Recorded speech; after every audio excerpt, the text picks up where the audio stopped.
Well, I got my notes, check. Sunglasses, check. Hat, check. Pepsi, check. Thick skin, check. Let's go.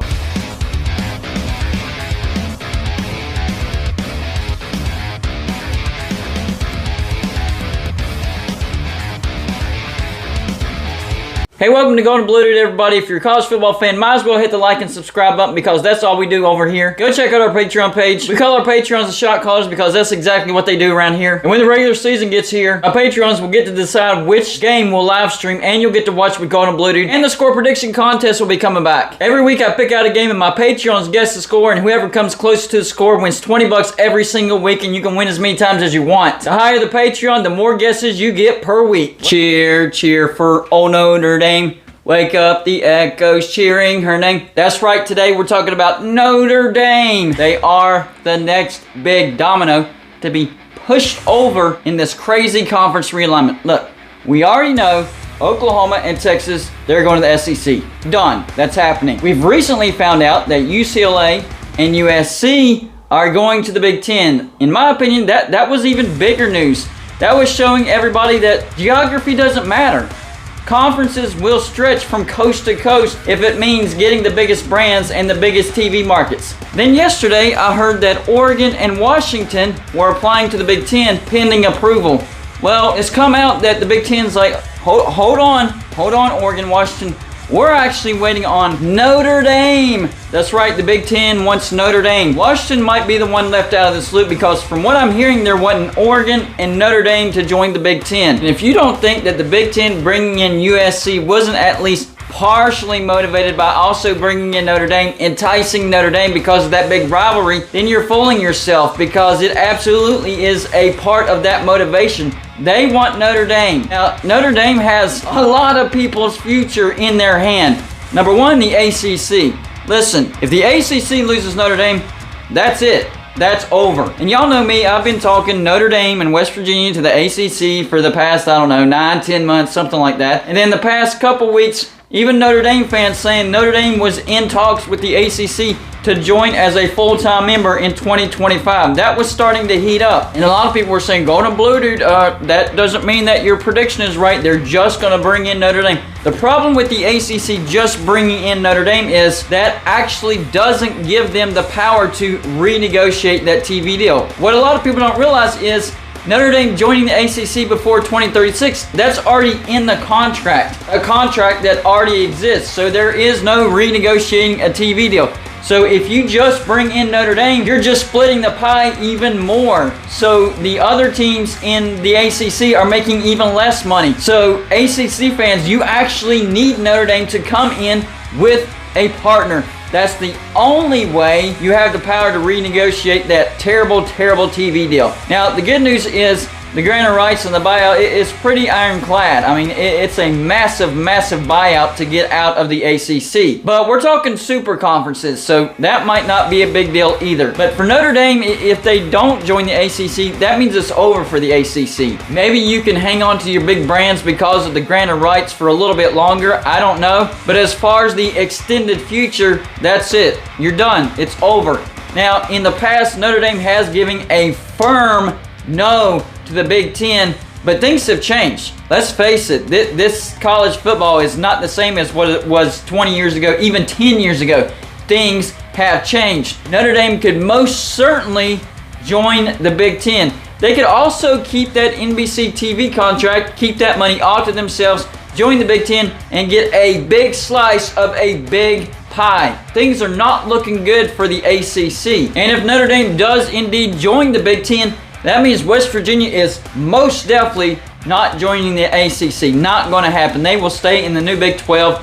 And the new Big 12 is talking about adding some Power 5 members. Not more Group of 5 members, but Power 5 members. Because the Pac-12 is falling apart. So now the Pac-12 is ripe for pickings. That means the Big 12 can get some actual Power 5 teams, current Power 5 teams, to join them in the Big 12. Teams out of the Pac-12. The bad news for West Virginia is bad travel just got worse.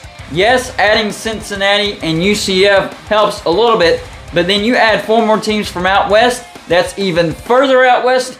Travel just became a complete nightmare. That's still nothing compared to USC and UCLA going to the Big Ten. Your travel nightmares are the worst of the worst. Now, for the Big Ten, yes, they would have to travel out to Pasadena or the LA Coliseum once or twice a year, but that's it. On the flip side, you look at USC and UCLA, they're traveling cross country 4 or 5 times a year. Well, going to Blue Dude, you know, all they have to do is fly. That's not a big deal. It is a big deal. Look, it's not as simple as jumping in the plane, flying on the field, getting out of the plane, and immediately start playing. That's not how it works. You got to go through all the customs, you got to board, you got to unboard, you got to check into your hotel, you got to play the game, and then you got to do it all over again 4 or 5 times a year. Yes, that is going to wear on you physically and mentally. But the good news is for USC is you just got Lincoln Riley, and that has invigorated your program, so maybe that doesn't matter. Maybe they're just too excited and too juiced,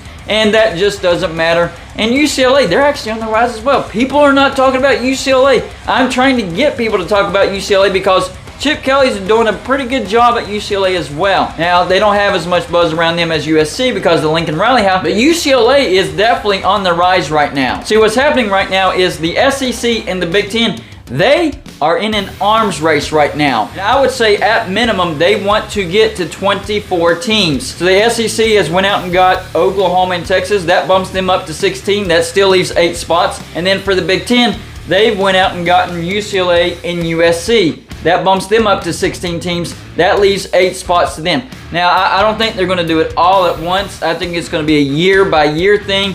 But there's an eventual goal in the future. I'm guessing here. I don't know if it's 24. It could be more than 24. It could be 20. I don't know. But eventually, there is a number, a goal that they're trying to get to. And that's what we're seeing right now. The Big Ten and the ACC building up to that big number. And Notre Dame is the prize for the Big Ten. Now, would the SEC love to have Notre Dame? Of course they would. But that's not happening, guys. Notre Dame is not going to join the SEC. Just not going to happen. They fit too well into the Big Ten, geographically, academically, tradition-wise, all that stuff. Notre Dame most certainly fits into the Big Ten over the SEC. And rest assured, people, Notre Dame and the Big Ten, they are talking as we speak. They have been talking. So the possibility of Notre Dame joining the Big Ten, very, very high. I don't know the timetable. I don't know what needs to happen for this to happen. But I guarantee you that they've been talking and that they're currently talking. I don't know when the announcement would be or all that stuff, the timing, but they are talking. I'm pretty sure Notre Dame will join the Big Ten. I really do. And that's bad news for the ACC. And that means West Virginia would not join the ACC because the big contingent there was Notre Dame and West Virginia joining the ACC at the same time. If Notre Dame doesn't join, West Virginia's not joining. So we're probably going to have to sit tight in the Big 12 and hope that we grab some more teams, which I'm hearing the Big 12 is talking to those Power 5 teams.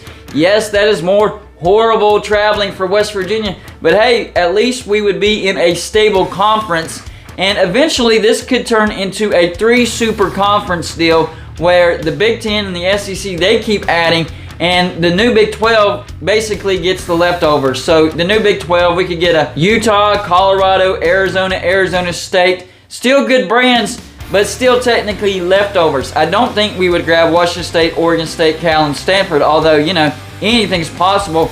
But that could be part of the future plans of the Big 10. I don't know. I just don't think those are big enough brands to be part of a super conference.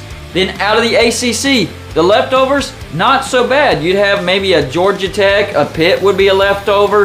You'd have a Syracuse as a leftover, a Boston College. I mean, yes, technically they're leftovers, but that's still better than backfilling out of the group of 5. So you could have 3 super conferences, the Big 10, the SEC, and the new Big 12. And yes, the new Big 12 is made of mostly leftovers, but still Power 5 teams instead of having to bring up more group of 5 teams. So it could be very competitive, and it might just be enough for the Big 12 to stay relevant in this new era of college football. And then the Pac-12 and the ACC are no more. And of course, the SEC would get the brands like Clemson, Florida State, Miami, North Carolina, and then the Big 10 would get the brands like the Virginia Tech, NC State, maybe a Duke, something like that.